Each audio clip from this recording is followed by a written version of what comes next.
Let's look at some of the Blizzard videos. I'll give you an example of a company that's definitely really happy about this, and that's Blizzard. So let's go ahead and pull this up. Pathra punch.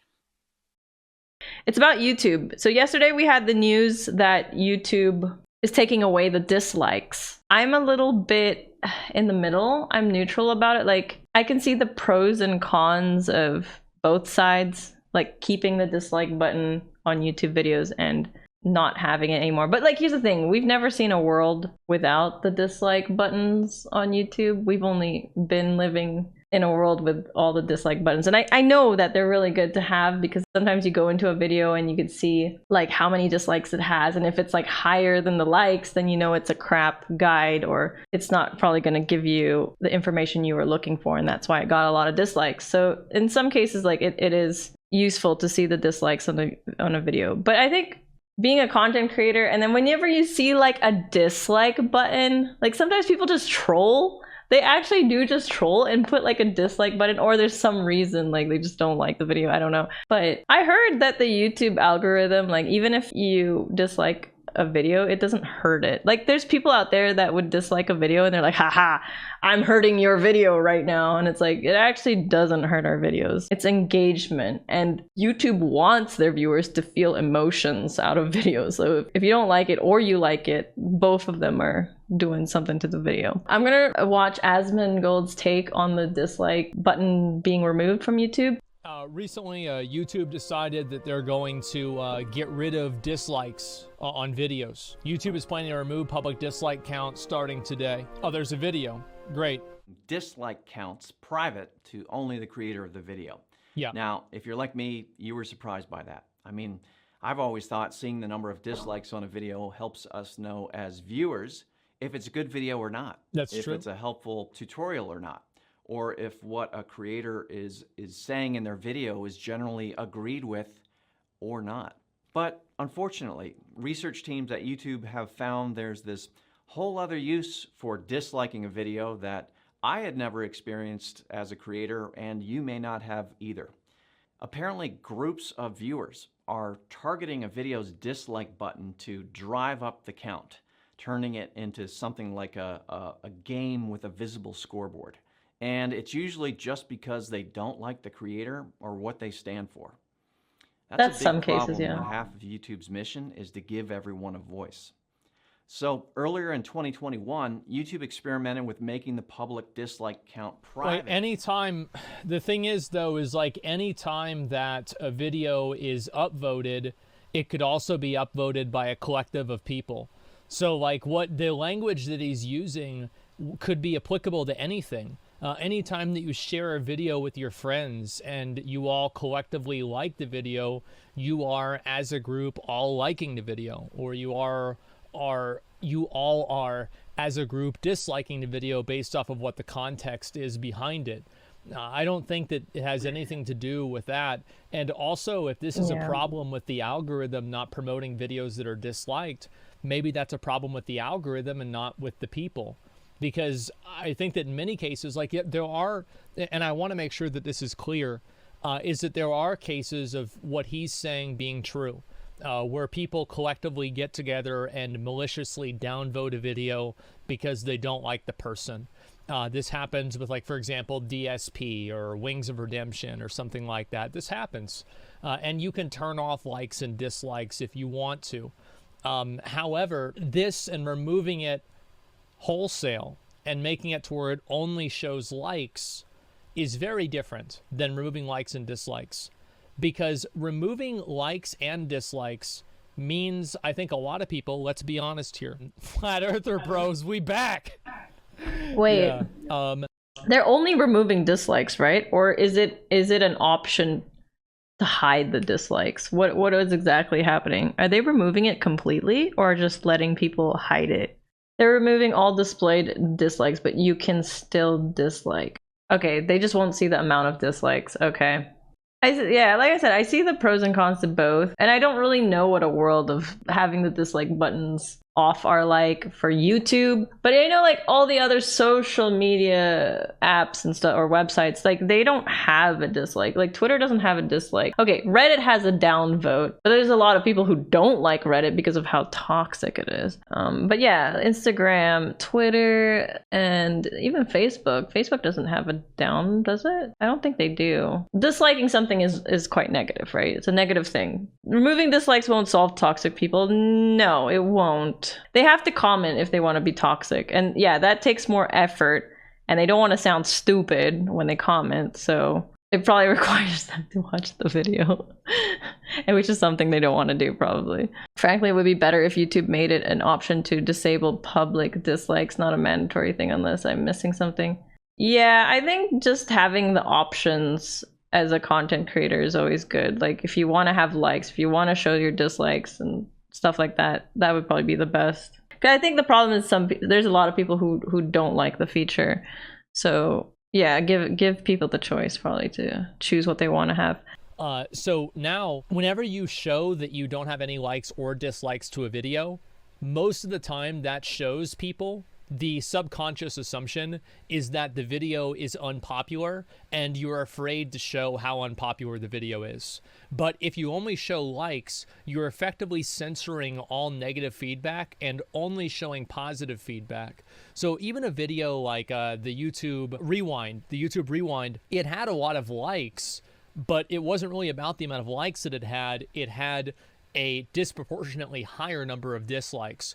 So removing dislikes. Wait, why did the YouTube Rewind have a lot of dislikes? What exactly? Let's use that as an example. YouTube Rewind of whatever year was it, 2021 or 2020? When that came out, why did that have way more dislikes than likes? Was it because a certain content creator wasn't there? But seeing that it like had a lot of dislikes, it would probably make me want to watch it still, just to see how bad it was. Because the Rewind was cringe and bad, at least, I think. Which YouTube Rewind was it that Ninja was on with the party bus, and then Will Smith was like, "That's hot." I didn't mind that one. Whatever year that one was, that was fine. I think it was the ones after that got worse and worse.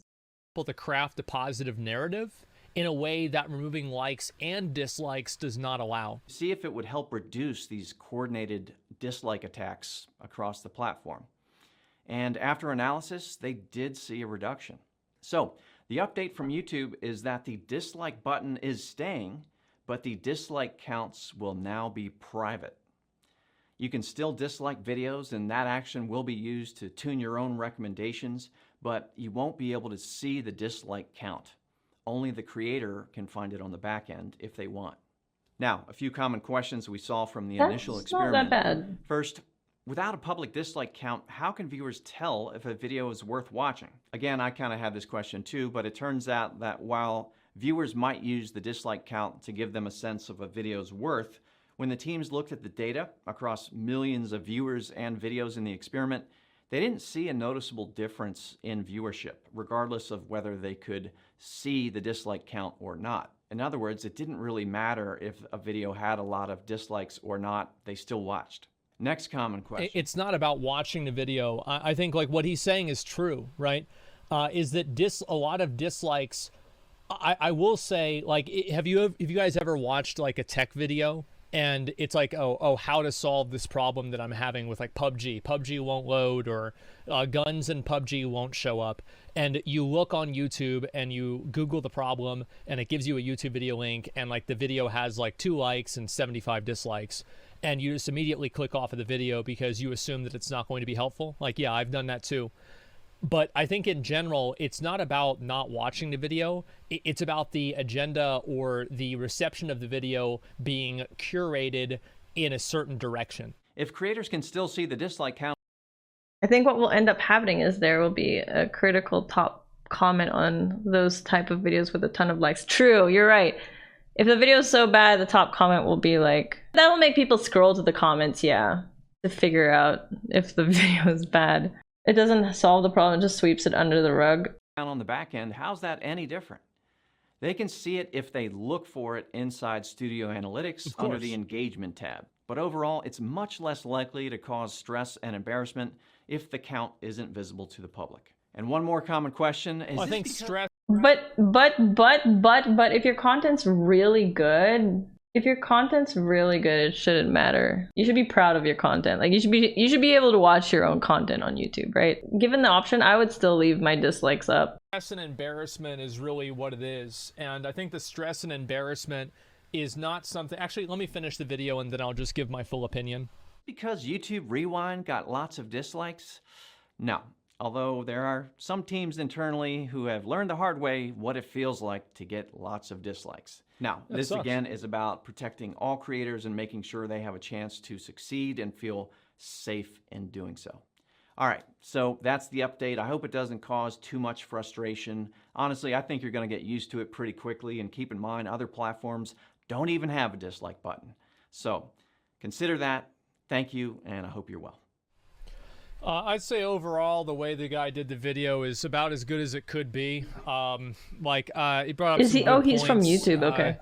I think this is probably a case of don't shoot the messenger. But in general, I do really dislike the language that he used in the last 30 seconds, and I want to rewatch that again and just kind of talk about it a little bit more, and we'll analyze it a little bit more closely. Although there are some teams internally who have learned the hard way what it feels like to get lots of dislikes. Now, this again is about protecting all creators and making sure... I don't think it's about protecting creators. I think it's about protecting corporate interests that are trying to push a specific or a very direct and overt agenda through YouTube.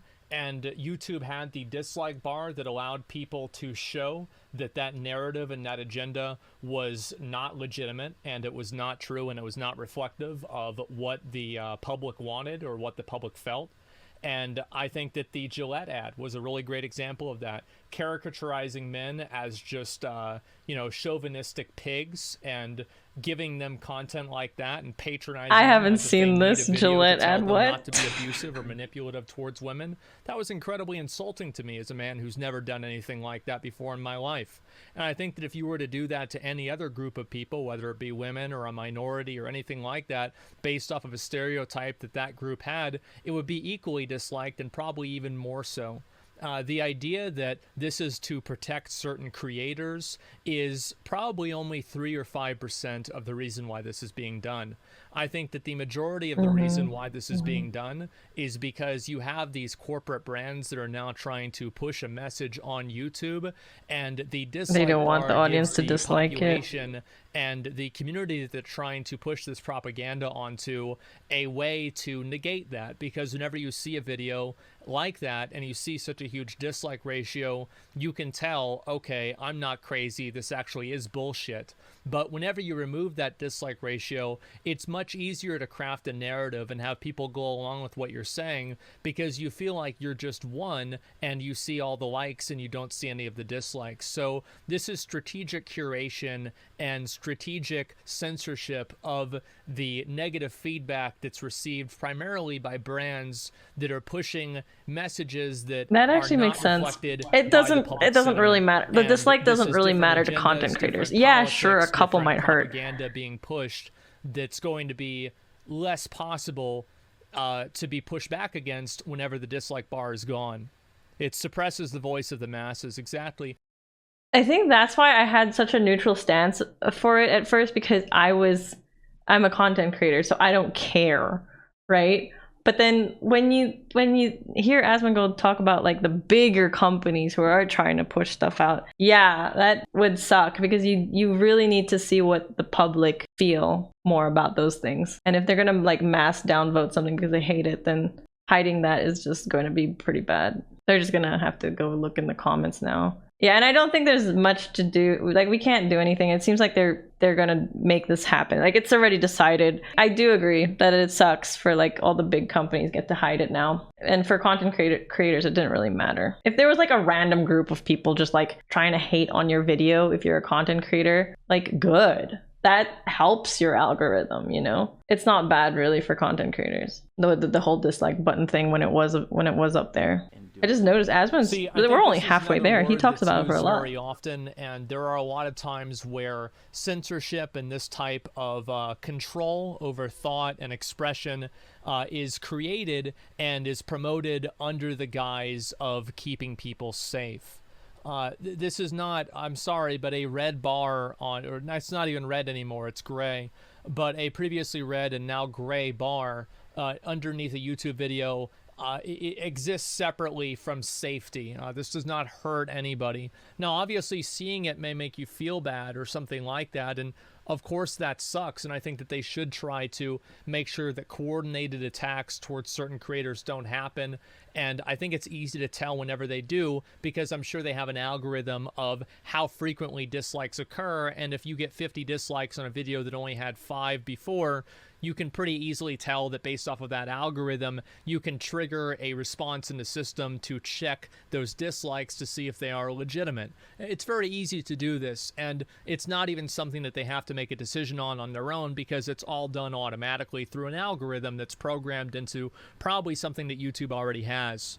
So whenever I look at this thing and I see what they're doing, I think to myself, this is nothing about keeping people safe. This is about keeping brands safe. It's about keeping their propaganda safe, and it's about keeping their perverse and their myopic messaging safe from criticism. It's not keeping them safe from hate. It's keeping them safe from criticism. Let's see if there's a dislike ratio on this video. There is. So there you go. There's no worse decision YouTube could possibly make. The community doesn't want this. Don't act like they do. Oh, God. No, they don't want this at all. This is something that's being made to make the, it's again, to make YouTube more safe for large brands that are trying to push messaging that's not reflective of the community. The people don't have a voice anymore. It's to take away the voice of the people. Let's look at some of the Blizzard videos. I'll give you an example of a company that's definitely really happy about this, and that's Blizzard. So let's go ahead and pull this up. Community Council. What's this here? Not fucking good. I can't believe Asmongold just said that. People see that and they just immediately think this is the way people feel, right? Overlords of Outland. Oh shit! Like, wait, I didn't know their Blizzard videos were that disliked. Extremely downvoted. And why is every video extremely downvoted by Blizzard? Let's talk a little bit just for a second about why, and it'll give you an idea of what they're trying to protect. The reason why it's extremely downvoted is because Blizzard, for the past 15 years probably, has created a hostile work environment for women and minorities to have a job there, and also people of all genders and all different races to have a safe space there to work. And they've manipulated employees. They've not paid them. They've pressured them into not unionizing. They've done everything that they possibly could. And that's one of the big reasons why it's downvoted. And then also the other reason is because their products have just increasingly gone down in quality. And I think people are frustrated about that. So whenever this happens, you have to really look at like what they're being, what they're safe from. Blizzard now is safe from criticism for the fact that they allowed sexual harassment to sometimes lead to the suicide of their own employees. But now people are less likely and less able to express that frustration because YouTube has created a safe space for Blizzard to put out their content without having the criticism of the masses that they so desperately deserve. Shit. Let's talk about some other.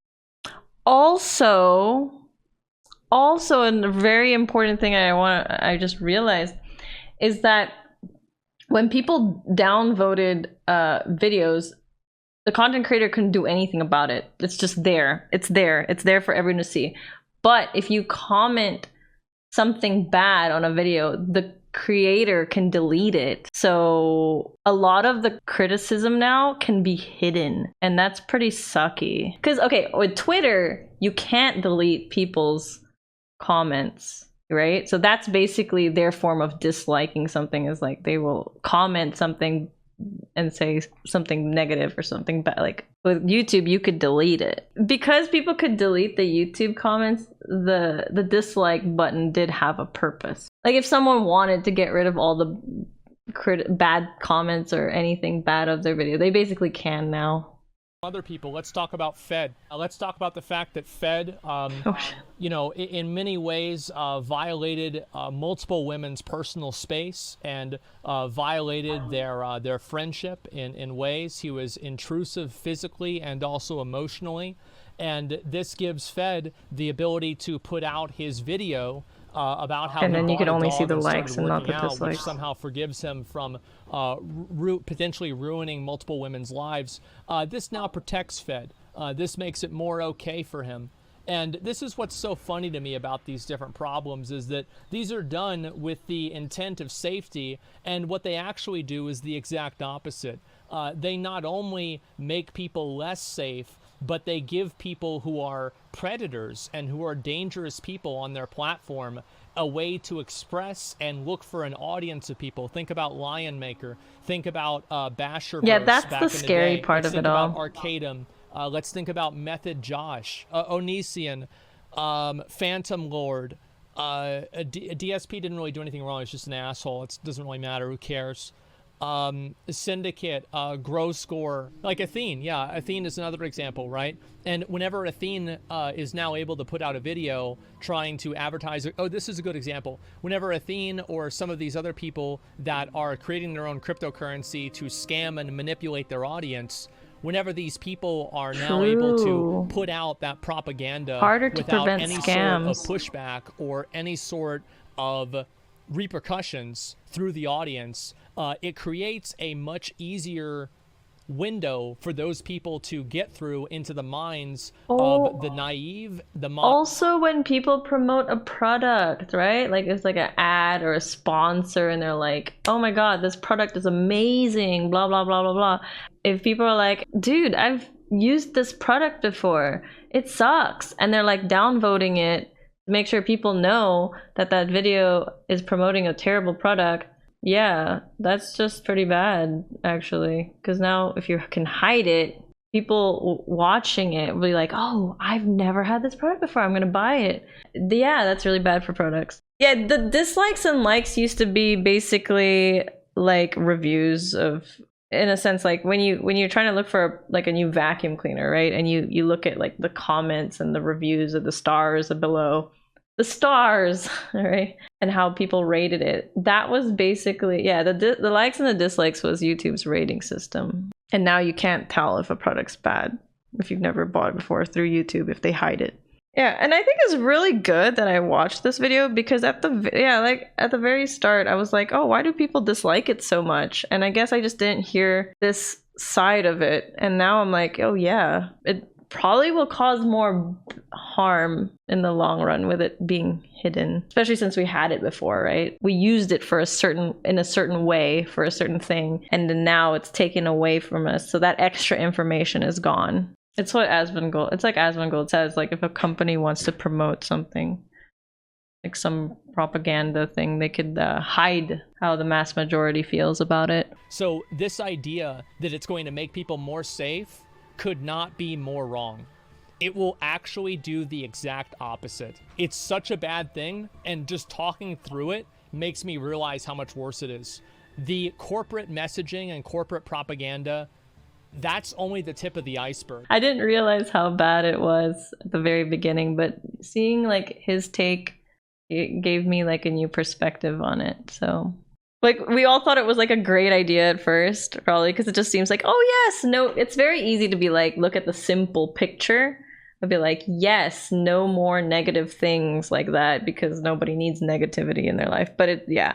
And then when you see the bigger picture, like actually, we're losing a big part of information that could be very useful for the audience or consumer or whatever.